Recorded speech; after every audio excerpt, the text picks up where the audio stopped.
حضور پاک کی نافرمانی ہے رفع دین نہ کرنا. اگر حضور کا فرمان دکھا دو کہ حضور نے فرمایا رفع دین کرو، 1,00,000 روپیہ نقد انعام دو. کبھی فرمان نہیں دکھا سکتا کرنے کا، میں فرمان دکھا سکتا ہوں چھوڑنے کا. حضرت جابر ابن سمرہ فرماتے حضور پاک تشریف لائے، ہم نماز پڑھ رہے ہیں، یہ تم شریر گھوڑوں کی طرح دم ہلا رہے، نماز میں رفع دین نہ کرنا، سکون سے نماز پڑھ. یہ پیغمبر کی صحیح حدیث ہے، صحیح مسلم ہے، جلد اول ہے، صفحہ 181، کتاب الصلاۃ. مولا علی قاری رحمہ اللہ فرماتے ہیں، فرمایا یہ امام مسلم کی روایت ہے اور اس سے رکوع کا رفع الیدین منسوخ ہونا ثابت ہوتا ہے. یہ جھوٹ ہے، اللہ کے بندے، سارا جھوٹ ہے.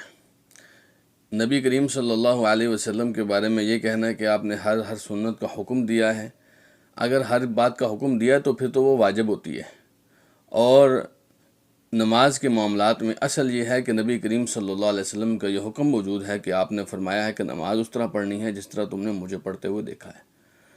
سیدنا مالک ابن حویرث رضی اللہ عنہ کو رسول اللہ صلی اللہ علیہ وسلم نے اسپیشل فرمایا تھا کہ صلو کما رأیتمونی اصلی، نماز اس طرح پڑھنا جس طرح تم نے مجھے پڑھتے ہوئے دیکھا ہے. امام ابن خزیمہ رحمۃ اللہ علیہ نے اس حدیث سے یہی بات نکالی ہے کہ اللہ کے رسول نے حکم دیا ہے کہ نماز میرے طریقے کے مطابق پڑھنی ہے، اس لیے رفع الیدین حضرت رسول اللہ صلی اللہ علیہ وسلم سے ثابت ہے کہ آپ اسی طرح رفع الیدین کیا کرتے تھے. تو گویا آپ نے رفع الیدین کرنے کا حکم دیا ہے. دیکھیے نا، آپ نے فرمایا نماز پوری کی پوری تم نے اس طرح پڑھنی اس طرح تم نے مجھے پڑھتے ہوئے دیکھا ہے. تو ہم پڑھتے ہیں، صحابہ کرام نے اسی لیے رسول اللہ صلی اللہ علیہ وسلم کا سارا طریقہ وہ ہمیں نقل کر کے بتایا ہے تاکہ تمہیں پتہ چلے کہ رسول اللہ صلی اللہ علیہ وسلم کیسے پڑھتے تھے. اب یہ کہنا کہ خاص اللہ کے رسول نے رفع الیدین کا حکم دیا ہے، اس طرح کی بات کرنا گویا رسول اللہ صلی اللہ علیہ وسلم کے طریقہ نماز کو چھوڑنے کے مترادف ہے، کیونکہ بہت سارے معاملات کا حکم رسول اللہ صلی اللہ علیہ وسلم نے نہیں دیا ہے. پھر یہ کہنا ہے کہ ہم آپ کو دلیل دیتے ہیں کہ رسول اللہ نے منع کیا رفع الیدین سے، یہ اس سے بھی بڑی جہالت ہے. یہ اس سے بھی بڑی جہالت ہے. جو حضرت جابر ابن سمرہ رضی اللہ عنہ کی صحیح مسلم کی حدیث بیان کرتے ہیں، وہی حدیث انٹرنیشنل نمبرنگ بھی سیم ہے. ایک ہی نمبر کی دو حدیثیں ہیں جس میں سے ایک پڑھی جا رہی ہے، دوسری نہیں پڑھی جا رہی.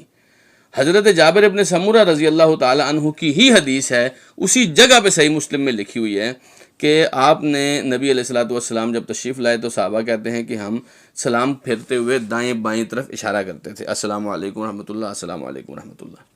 رسول اللہ صلی اللہ علیہ وسلم نے فرمایا کہ میں تمہیں دیکھ رہا ہوں تم شریر گھوڑوں کی دموں کی طرح ہاتھ ہلا رہے ہو، نماز میں سکون اختیار کرو، اس طرح نہ کیا کرو.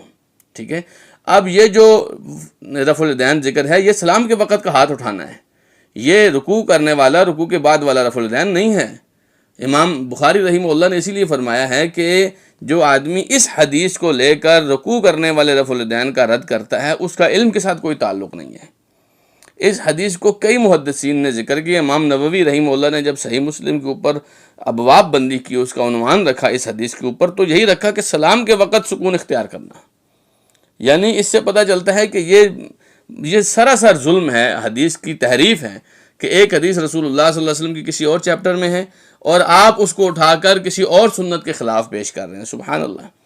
تو یہ بالکل بھی مناسب انداز نہیں ہے، بلکہ بہت سارے محدثین ایسے ہیں جنہوں نے اس بات کا رد کیا، جن میں امام ابن حبان رحمہ اللہ بھی ہیں، امام نووی رحمہ اللہ ہیں، امام ابن عبدالعزیز حنفی رحمہ اللہ ہیں، امام طحاوی رحمہ اللہ ہیں، جو سلام کے وقت اس حدیث کو جو ہے اس سے استدلال کرتے ہیں، رکوع والے رفع الیدین کے اوپر استدلال نہیں کرتے.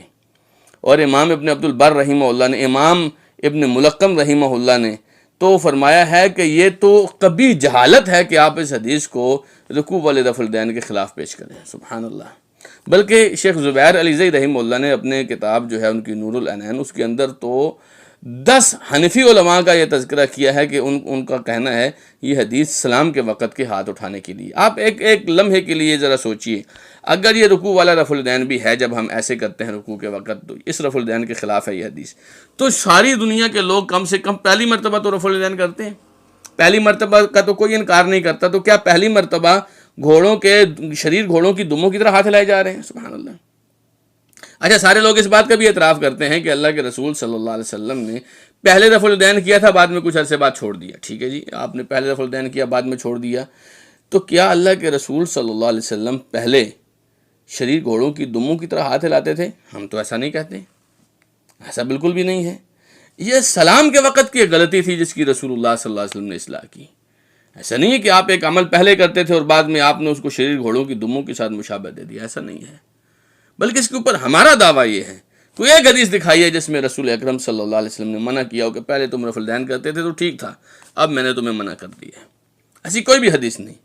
امام بخاری رحمہ اللہ کا تو یہاں تک دعویٰ ہے کہ کوئی ایک صحابی بھی ایسا نہیں ہے جس سے رفع الیدین نہ کرنا ثابت ہو، ایک صحابی ایسا نہیں ہے جس سے رفع الیدین نہ کرنا ثابت ہو۔ تو اللہ کا خوف کریں، فرقوں کے چکر میں رسول اللہ صلی اللہ علیہ وسلم کی حدیثوں کی مخالفت نہ کریں۔ رسول اللہ کی سنت عمل کرنے کے لیے ہوتی ہے، رد کرنے کے لیے نہیں ہوتی ہے۔